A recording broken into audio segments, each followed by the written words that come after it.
O texto, Romanos capítulo 12, a partir do versículo 9, vou ler na tradução da linguagem de hoje. Que o amor de vocês não seja fingido, odeiem o mal e sigam o que é bom. Amem uns aos outros com o amor de irmãos em Cristo e se esforcem para tratar uns aos outros com respeito. Trabalhem com entusiasmo e não sejam preguiçosos. Sirvam o Senhor com o coração cheio de fervor. Que a esperança que vocês têm os mantenha alegres. Aguentem com paciência os sofrimentos e orem sempre. Repartam com os irmãos necessitados o que vocês têm e recebam os estrangeiros nas suas casas. Peçam que Deus abençoe os que perseguem vocês. Sim, peçam que Ele abençoe e não que amaldiçoe. Alegrem-se com os que se alegram e chorem com os que choram.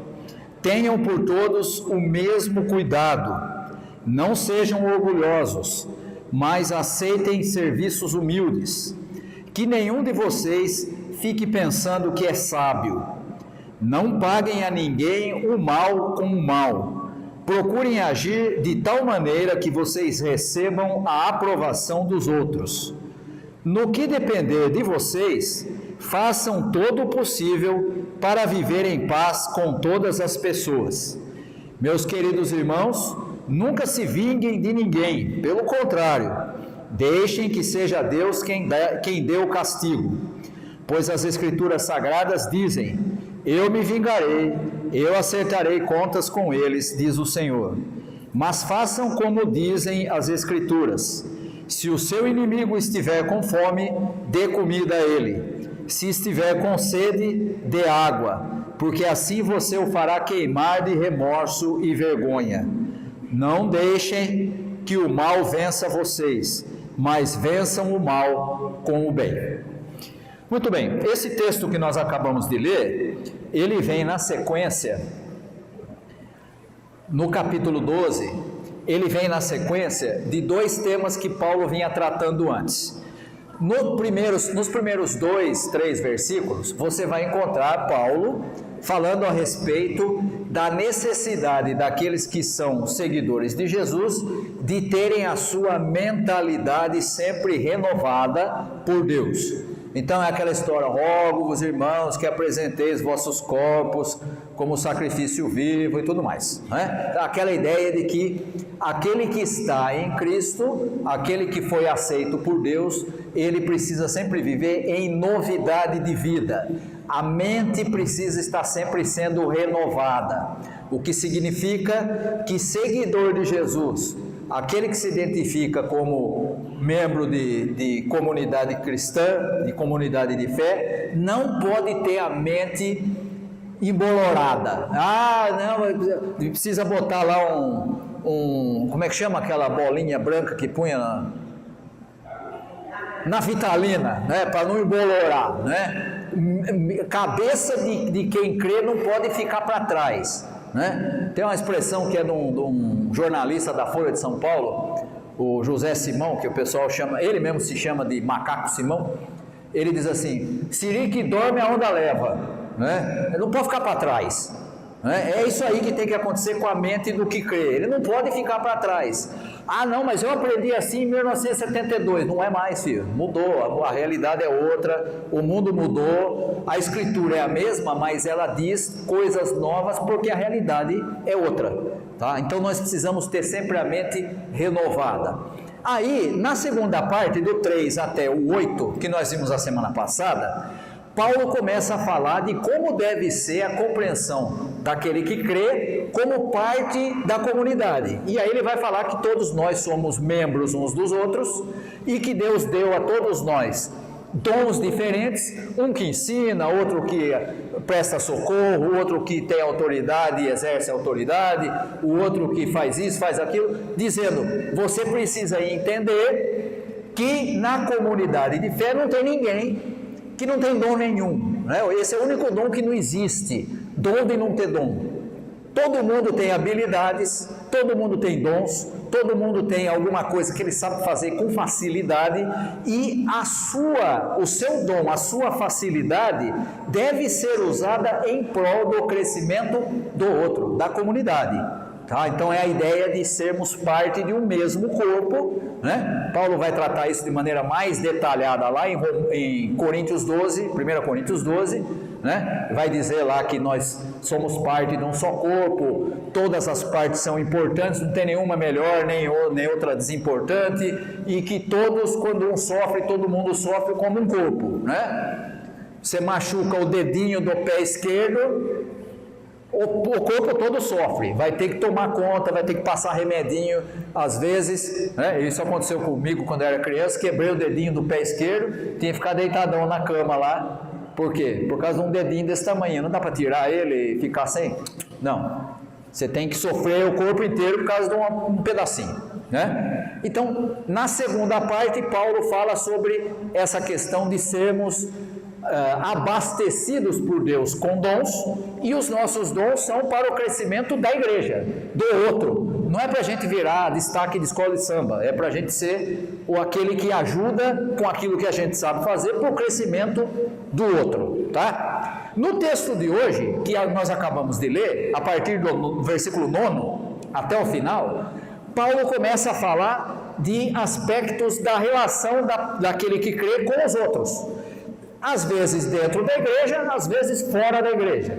Mas ele sempre vai dizer, isso aqui são orientações práticas que Paulo dá de como deve ser o comportamento de alguém que se comprometeu a ter a mente renovada e a ser parte dessa comunidade, que ele tem dom para que o outro cresça, tá? Quais são as orientações práticas? Olha aí, ó, começa no 9, ele diz assim, ó, que o amor de vocês não seja fingido. Ao pé da letra é assim, que o amor de vocês seja sem fingimento, né? Sem fingimento significa, eu não vou com a cara do irmão lá, né? Porque ele é um mala, ele é um chato de galocha, mas eu faço de conta que eu gosto dele. Isso é fingimento, né? Isso é fingimento, né?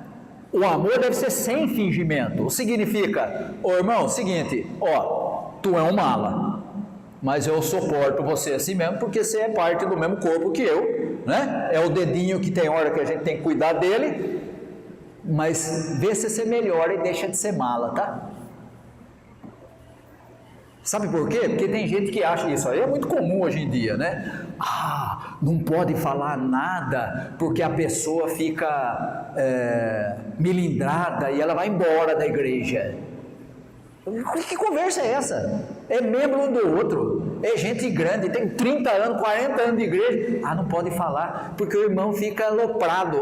Que fique, né? Que fique. Precisa entender que a gente vai crescendo, na vida cristã, eu vou te dar um exemplo aqui que eu sempre uso, se você tiver um filho, aqui eu tenho um monte aqui que já está com neto, alguns até bisneto, né? Nasce o nenenzinho, que lindo, todos eles têm cara de joelho, mas a gente acha que é maravilhoso porque é da gente, né? Meu neto é a coisa mais linda do mundo, é a mesma coisa dos outros, mas que coisa maravilhosa, né? Passa 2 meses, 3 meses, você for lá, tiver do mesmo tamanho, você fala, tem coisa errada, alguma coisa não está funcionando aí. Por quê?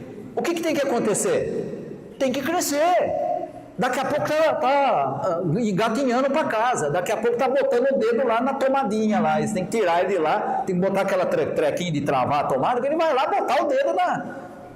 É assim que é, porque cresce, não fica estacionado. Tem crente que é assim, eu creio, não mexe comigo, hein? Eu sou de vidro, de porcelana, não pode encostar que eu quebro. Até paciência, cresça, vira gente grande, né? Paulo fala nesse texto mais para frente aqui, que você tem que aprender, inclusive, a ser resistente quando tem que enfrentar sofrimento. Tem gente na igreja que o sofrimento para ele é o outro falar alguma coisa que ele não gosta. Você está de brincadeira, né? Então precisa crescer, faz parte, inclusive faz parte daquilo que a gente falou lá no começo do capítulo, que é o quê? A mente sempre renovada. Tinha coisa que me preocupava, não me preocupa mais. Tinha coisa que eu achava complicada, hoje já não é mais, já superou, né? Então, esse tipo de realidade que Paulo fala aqui começa com isso. O seu amor deve ser sem fingimento. Né? Não vai, eu não vou falar nada porque o irmão vai ficar chateado. Não. Né? É preferível o irmão saber, você precisa se emendar aí, tá? Odeiem o mal e sigam o que é bom. Não é só não ser fingido, mas é fazer opção consciente pelo bem. Significa, tem coisa que é oportunidade para fazer o mal e você tem que fazer a escolha por não fazer o mal. Né? Por isso que lá mais para frente ele vai dizer, lá no finalzinho ele vai dizer, não queira se vingar de ninguém. Né? Eu gosto muito de uma história que eu vi essa semana passada, mandaram para mim um videozinho e eu achei muito interessante. Tem um ator de Hollywood, vocês conhecem ele porque é um comediante, ele chama... como é que é o nome do bicho? O que fez o Mr. Deeds? Adam Sandler. Já ouviu falar do Adam Sandler? Aí um outro ator famoso estava falando sobre Adam Sandler. Era uma homenagem para ele e tal. Ele falou assim, olha, eu vou contar uma história aqui que vocês provavelmente não sabem. Adam Sandler entrou numa escola de teatro quando ele estava no começo de carreira. E o professor dele disse para ele, filho, procura outra coisa para fazer. Você não serve para isso aqui, você é horroroso, não tem jeito, você é feio, você não vai dar nada. Procura outra coisa para fazer. Só que o professor fez isso, não de uma forma assim, direta. O que fez? Ele convidou o Adam Sandler para ir no bar tomar uma cerveja e falar para ele, vou te dar uma dica, você não leva jeito. Larga a mão desse negócio aqui, desiste. E aí, o que aconteceu? O professor continua dando aula lá, e ele continuou estudando, continuou fazendo, então virou um comediante de sucesso, entrou lá num programa famoso na televisão americana, que era o Saturday Night Live, virou um dos astros lá, fez filme, um monte de filme e tal e coisa, papapá, e um dia ele encontra o professor, ele já no auge, milionário, e o professor continuava dando aula no mesmo lugar lá. Aí, o que você imagina? Agora chegou a hora do quê? Vai esculhambar com o cara. Ele pegou e falou, vem cá, deixa eu contar para você. Tá aqui, ó. Esse foi o único professor que eu tive que me pagou uma cerveja. Quando que você imagina que ele vai fazer um negócio desse? Ele poderia falar, ele continua sendo a mesma coisa que era, hoje eu sou um astro de Hollywood. Não, esse aqui foi o único professor que me pagou uma cerveja. Na verdade era para dizer que ele não servia para nada, mas ele mostrou que servia. E isso é a atitude de alguém que olha e fala assim, eu vou fazer a escolha pelo que é bom e não pela vingança, não pelo mal. Eu podia tripudiar com o cara, e ele tinha vencido o suficiente para dizer, você viu, você estava errado. Mas ele não fez. Isso é uma atitude de escolha consciente de fazer o bem. E veja que ele nem é evangélico, nem frequenta igreja, nem faz parte de... Pois é possível agir de maneira cristã e é possível agir de maneira não cristã, mesmo estando dentro da comunidade de fé. Esse cara nem faz parte de comunidade de fé e ajuda de maneira cristã. Tá? Então, escolha o bem, odeie o mal e siga o que é bom. 10. Amem uns aos outros com o amor de irmãos em Cristo e se esforcem para tratar uns aos outros com respeito. Isso aqui significa aquilo que a gente chama de lidar com as pessoas com o respeito que você gostaria de ser tratado. Você já foi em algum lugar que o cara trata você como se não fosse ninguém? Já foi em algum lugar assim? A pessoa diz, senta aí. Você fala, peraí, não é assim que lida com as pessoas. Espera aí, eu já venho. Você olha e fala assim, que desrespeito. Ninguém gosta de ser tratado com desrespeito. O que Paulo faz? Ele fala assim, ame uns aos outros com amor de irmão. Por quê? Amor de irmãos, quem tem irmão aqui sabe como é que é. Amor de irmão é assim, encrenca, mas daqui a pouco se acerta. Não é assim? Você já encrencou com o seu irmão, com a sua irmã? Já. Né? E eu tenho 2, uma irmã mais velha, um irmão mais novo. Né? A minha irmã mais velha brigava comigo de maneiras incríveis. A última vez que eu fui para Limeira, na minha cidade, eu fui visitar, né, obviamente, porque eu vou para lá, vou na casa dos irmãos, né? Fui lá na casa da minha irmã e ela me falou um monte de besteira sobre negócio de coisa de escola e tal. Eu estou preocupada, a minha neta está na escola, mas vão ensinar coisa errada. Eu falei, não, filhas, para, isso aí é mentira, isso aí é fake news. Não, porque eu não sei o que tem, ficou brava comigo, eu na casa dela. Né? Me deu bronca, eu falei, então, vamos fazer o seguinte. A sua neta estuda numa escola que é de uma igreja evangélica. Você acha que existe alguma possibilidade de ensinar alguma coisa estranha lá? É pouco provável, mas tudo bem. Vamos fazer o seguinte, senta aí, daqui um tempo você me diz se aconteceu. Aí, muito tempo depois, então, não teve nada daquele negócio, nunca teve na escola.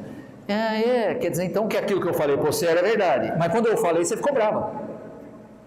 Agora eu podia falar, não posso, eu não posso falar porque a minha irmã é minha irmã e ela vai achar que eu estou contra ela. Filho, está errado. O errado é errado mesmo que você goste. O errado é errado mesmo que você ache maravilhoso. Então se tiver errado, é meu irmão, tem que respeitá-lo, tem que tratar como eu gostaria de ser tratado, mas o que é certo, o que é errado, ponto. Não dá para ficar, vamos contornar a coisa aqui, vamos, né? Senão vai ficar chateada. Fique.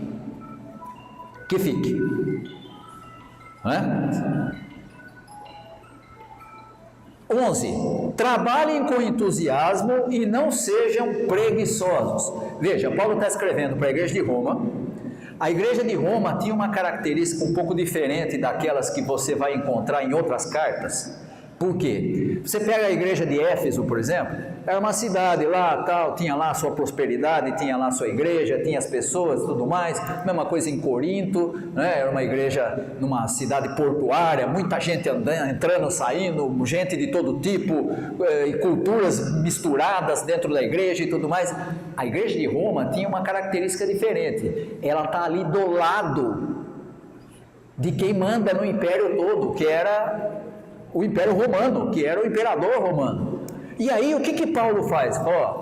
Deixa eu te dizer uma coisa, presta atenção onde é que vocês estão, veja bem onde é que vocês estão na boca do leão, né? Aqui na época de Paulo ainda não estava havendo a perseguição que houve depois, mas a igreja em Roma foi perseguida a ponto de cristão ser levado para a arena lá para servir de entretenimento para as pessoas. Bota lá ele com o leão e vê se ele sobrevive, né?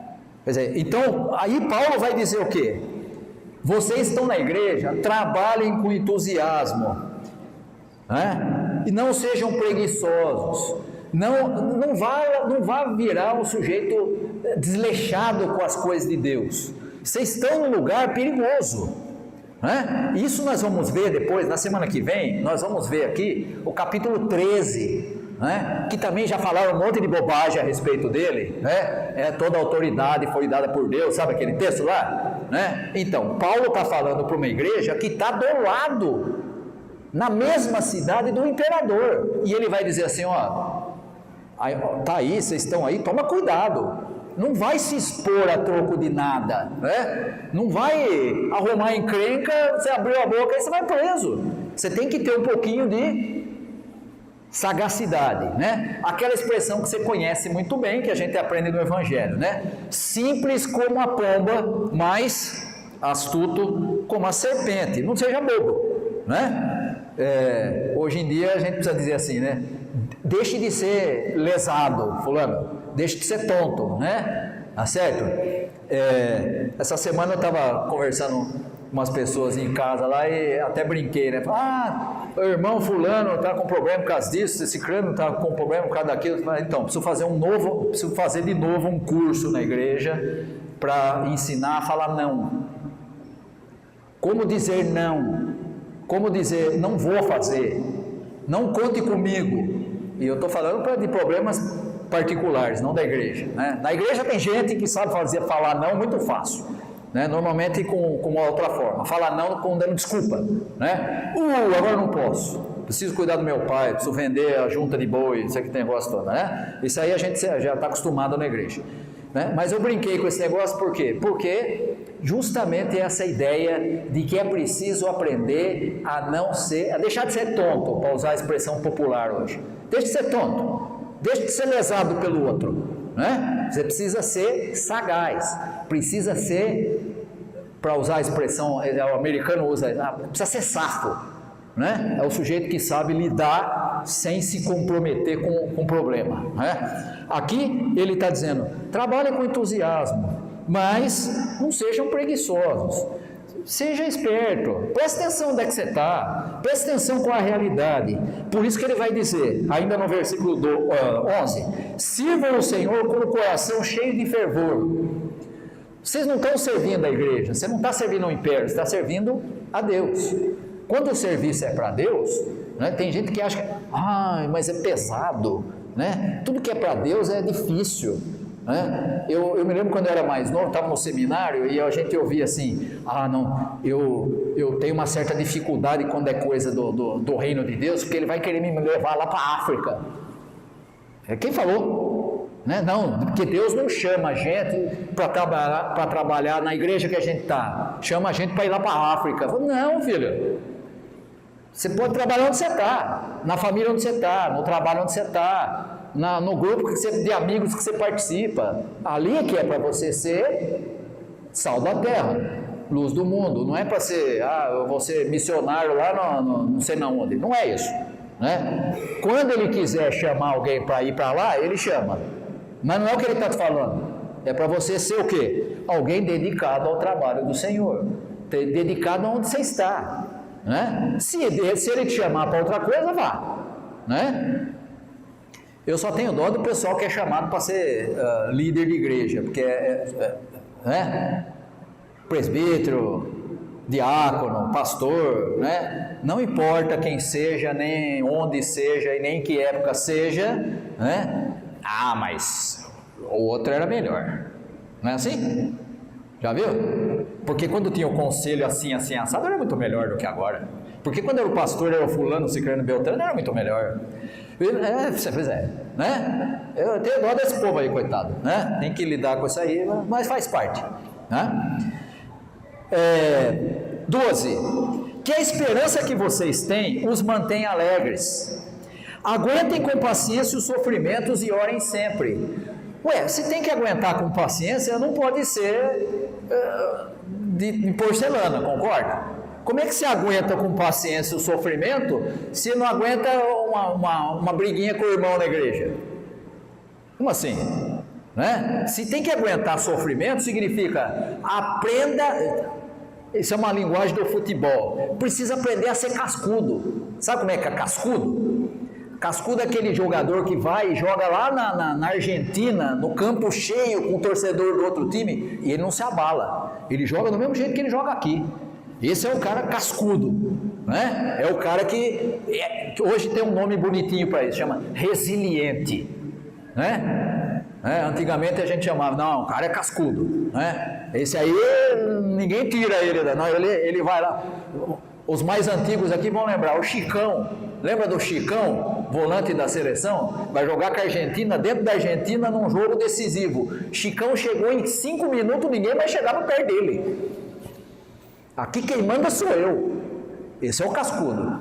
O que Paulo está dizendo aqui é: aprenda a ser cascudo, porque a vida cristã é sofrida. Vai ter um monte de oportunidade para você sair fora do ritmo e fora da vontade de Deus. Não vai faltar oportunidade. O que você tem que ter? Precisa ter a atitude de alguém que sabe que mesmo enfrentando problema, mesmo enfrentando possibilidade de se afastar da vontade de Deus, você faz a escolha pelo bem, consciente. Ah, mas isso vai trazer problema. Que traga.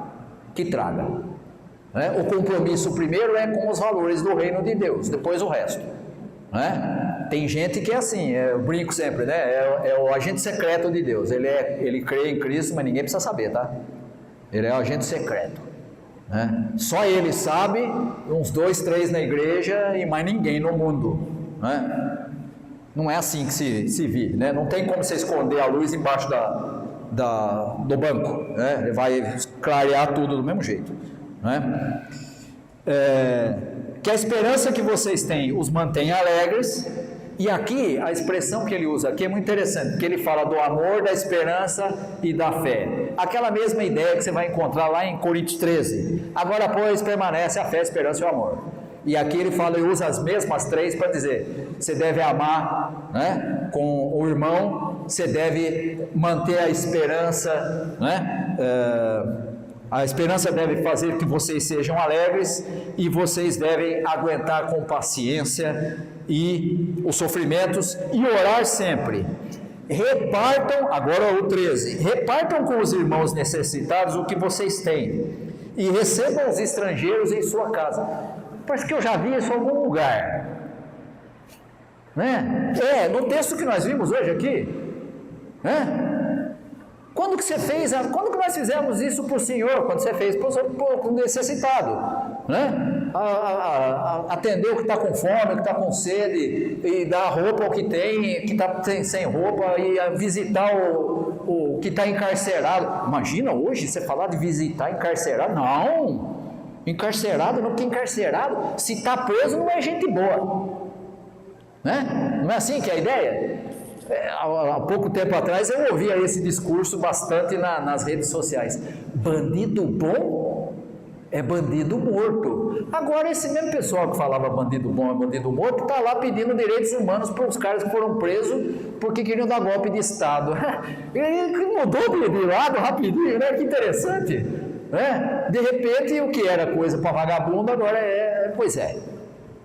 Então, para você perceber que as coisas são sempre entendidas a partir dos interesses pessoais, e Paulo está dizendo assim, não embarque nessa não, você tem que ter capacidade de lidar com os sofrimentos, ore sempre e reparta o que você tem com o que necessita.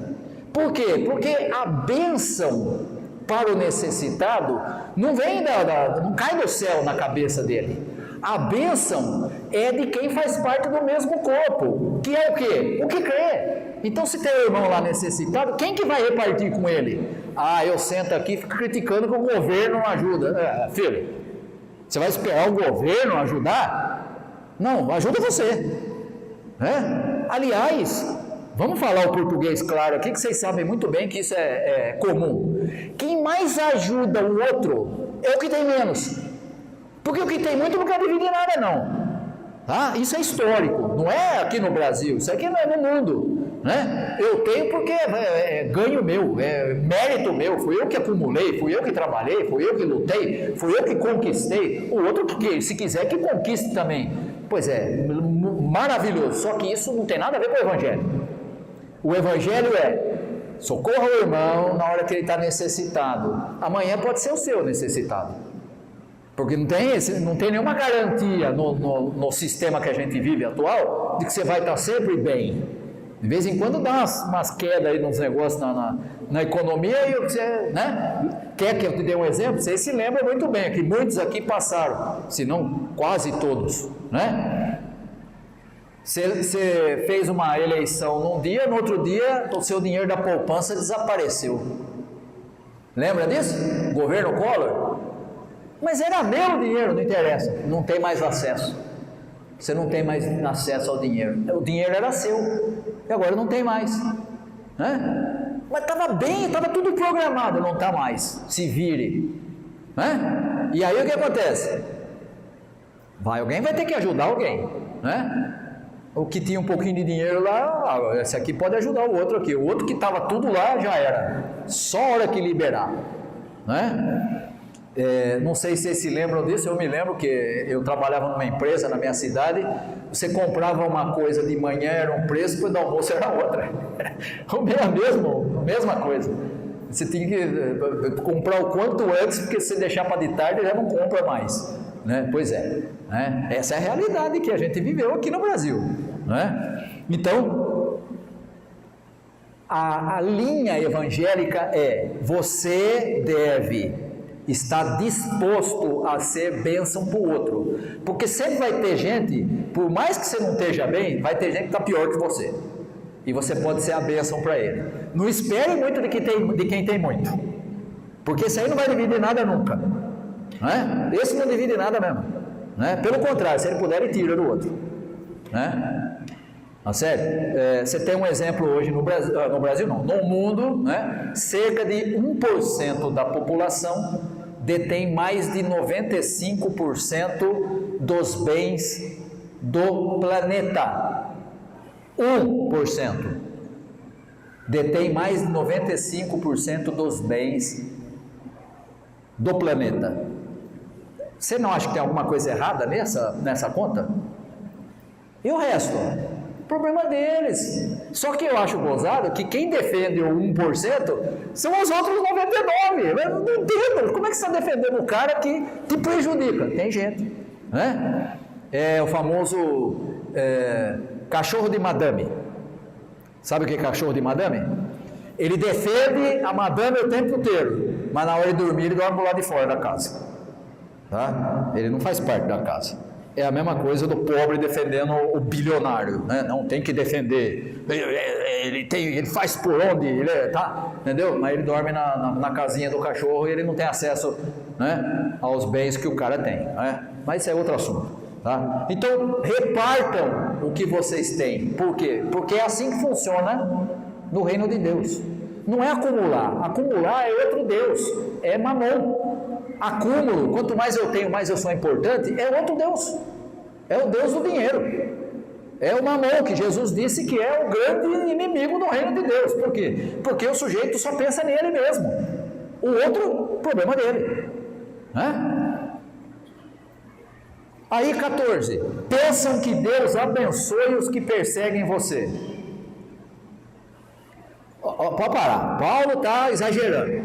Como é que é? Eu vou pedir para Deus abençoar o cara que me persegue? Peça para Deus abençoar os que perseguem você. Veja que ele não está falando para a igreja de Éfeso, ele está falando para a igreja de Roma, onde a perseguição está ali rondando. Abriu a boca e você vai preso. Abriu a boca contra o imperador, e esse era o grande problema em Roma. Por quê? Porque qual era a profissão de fé dos cristãos? Jesus Cristo é o Senhor. E aí o império fala, o César é o Senhor, César é o imperador, ele manda em tudo, não é Jesus não.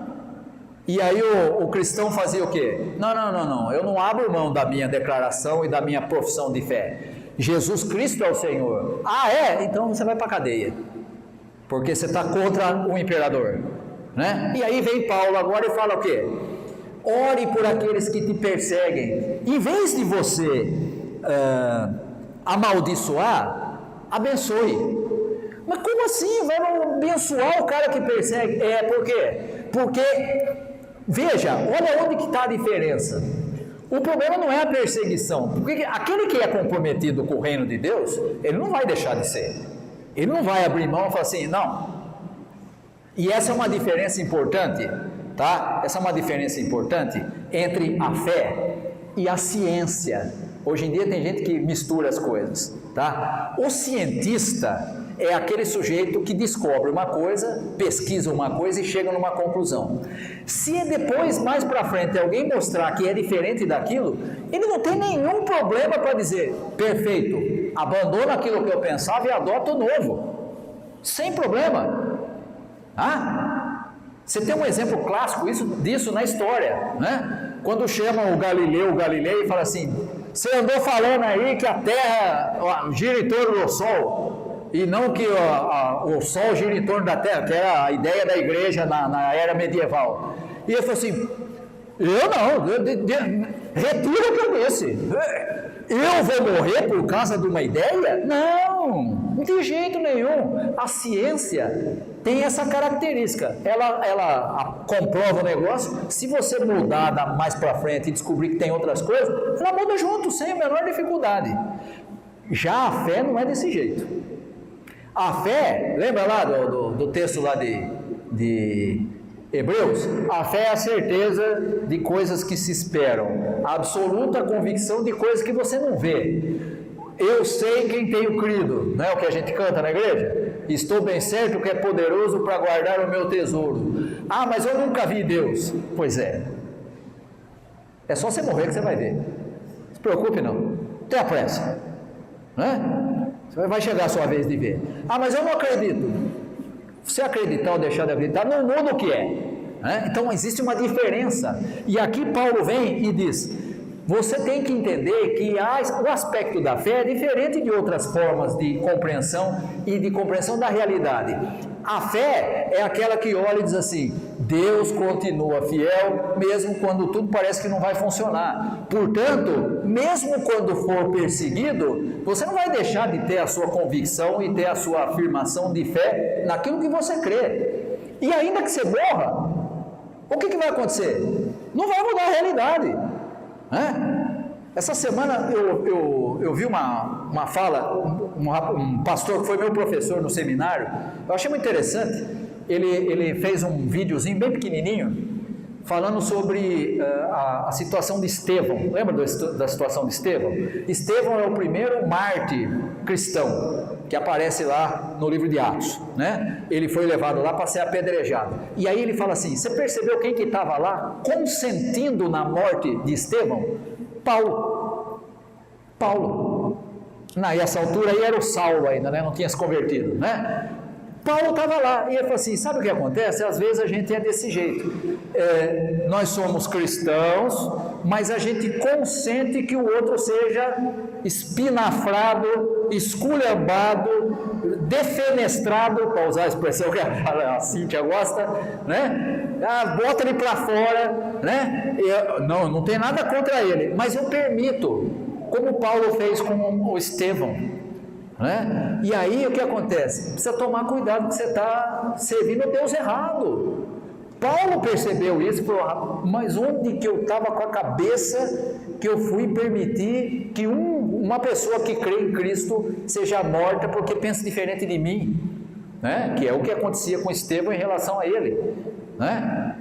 Então hoje em dia, você tem gente nas igrejas, rapaz, tem uma dificuldade monstra para amar o próximo, mas tem uma facilidade para descartar o outro, e para defenestrar o outro, e para dizer, se quiser ir embora que vá, problema dele, né? E para ver o outro como alguém que não é importante para ele. É muito fácil você ter isso, né? Então tem que ter muito cuidado, porque isso não é evangélico. E por isso Paulo vem aqui e diz o quê?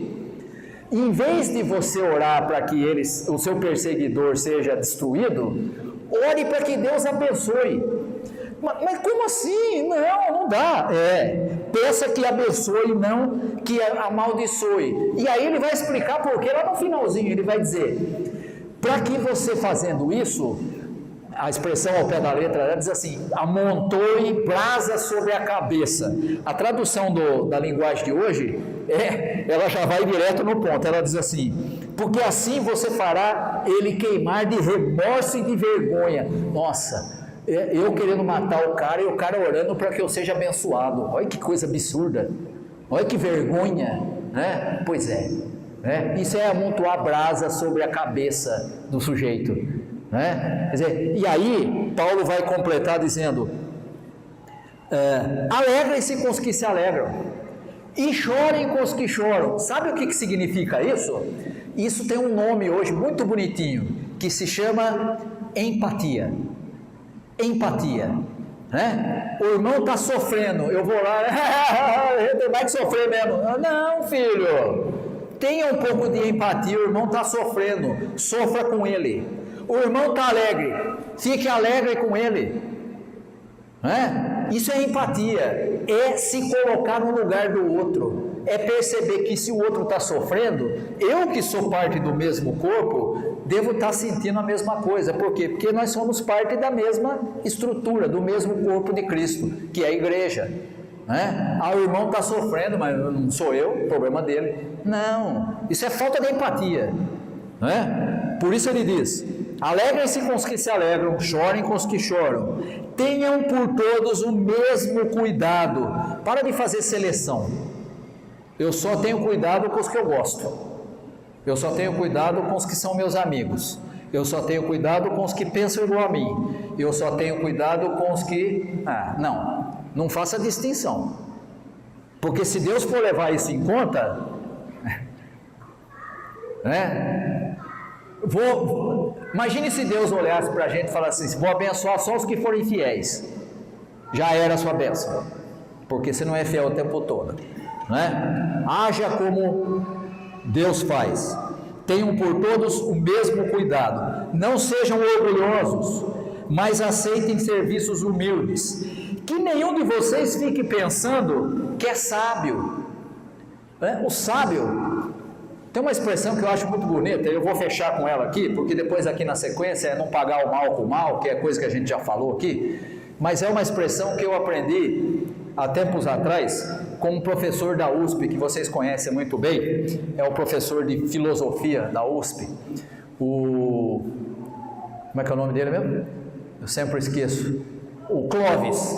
Clovis estava fazendo o seu doutorado na França, e o orientador de Clovis Barros Filho era nada mais, nada menos do que Pierre Bourdieu, um dos maiores sociólogos do século XX.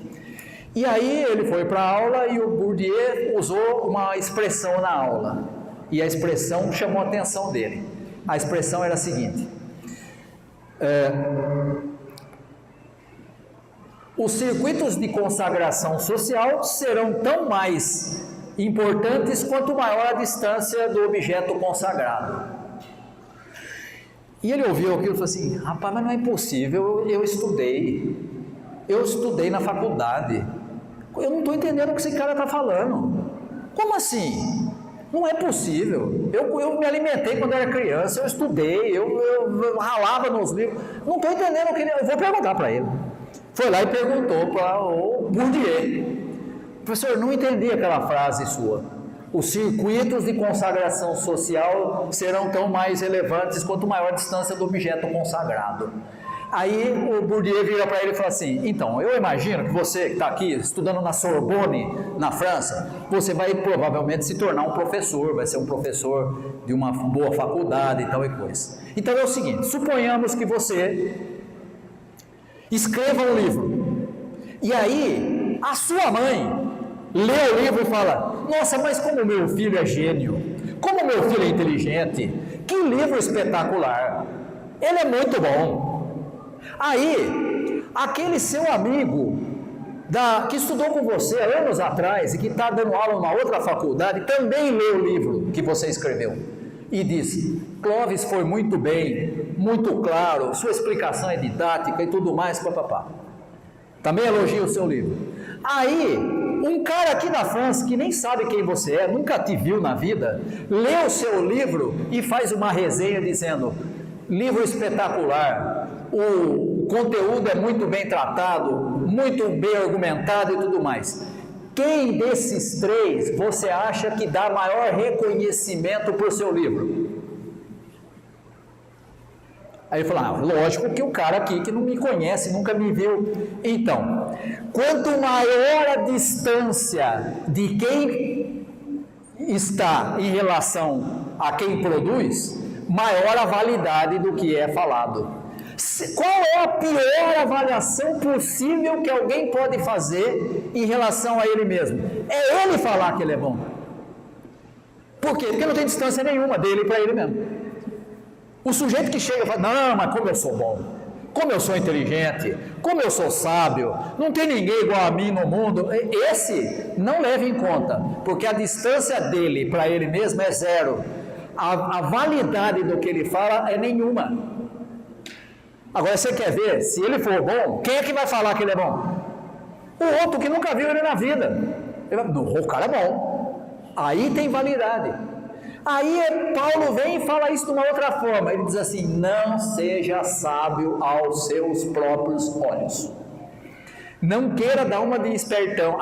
O mundo não seria o mesmo sem mim aqui. Menos, filho, menos. Né? É isso que Paulo está dizendo aqui. Eu creio. Muito bem, você crê? Faça esse tipo de análise de como deve ser a sua relação com as pessoas. Viu aí a lista de coisas que ele orienta? Escolha o bem conscientemente. Ore por aquele e abençoe aquele que te persegue. Isso vai fazer com que ele fique com vergonha. Trate as pessoas com respeito, o mesmo respeito que você gosta de ser tratado. Ame o seu irmão. Não ame de maneira fingida, ame de maneira autêntica. Se o irmão estiver chato demais, irmão, eu te amo, mas tu é mala, hein, mano? Para de ser mala. Seja autêntico, né? Viu as orientações de Paulo? E ele termina com o quê? Não queira ser sábio aos seus próprios olhos, porque não tem nada menos importante do que o cara que acha que ele é bom, né? Vou fechar aqui com uma expressão que eu presenciei. Anos atrás eu estava fazendo doutorado e eu fui participar de um congresso. E o congresso era em Lima, no Peru. E quando a gente chega, tá aquele negócio, cada grupo vai trabalhar separadamente, com temas diferentes e tal. Eu cheguei no grupo, e no grupo que eu cheguei, todo mundo se apresentou, e chegou a minha vez de me apresentar. Falei: olha, eu sou o Reinaldo, eu sou aluno do doutorado lá na Universidade Metodista, em São Paulo. O cara já ergueu a mão. Você é aluno do professor Mendonça? Sim, sou aluno do professor Mendonça. Rapaz, professor Mendonça é espetacular, a gente usa todos os livros dele aqui, que coisa espetacular, tal e coisa. Era o professor que chegava na universidade, encontrava a gente no corredor e falava assim: vamos tomar um café? A gente ia lá, sentava na cantina, ficava tomando café e ele contando piada.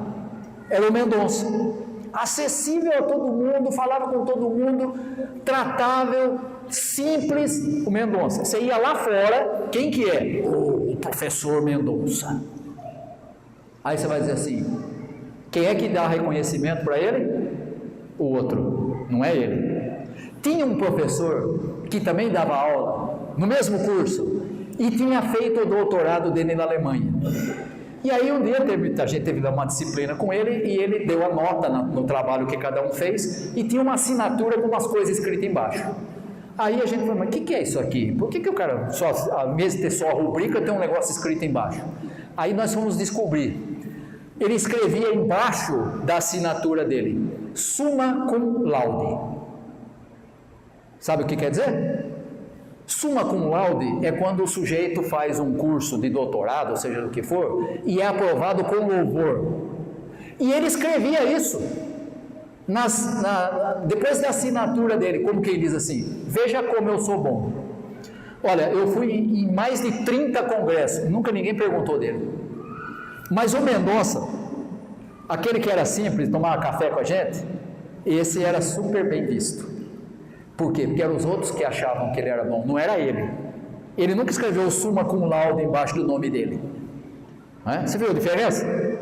É exatamente aquele que acha que é sábio aos próprios olhos. Isso não combina com quem foi aceito por Deus, apesar de ser inaceitável, como a gente está aprendendo aqui no livro de Romanos. Não serve para nós. Nós precisamos ser mais humildezinho.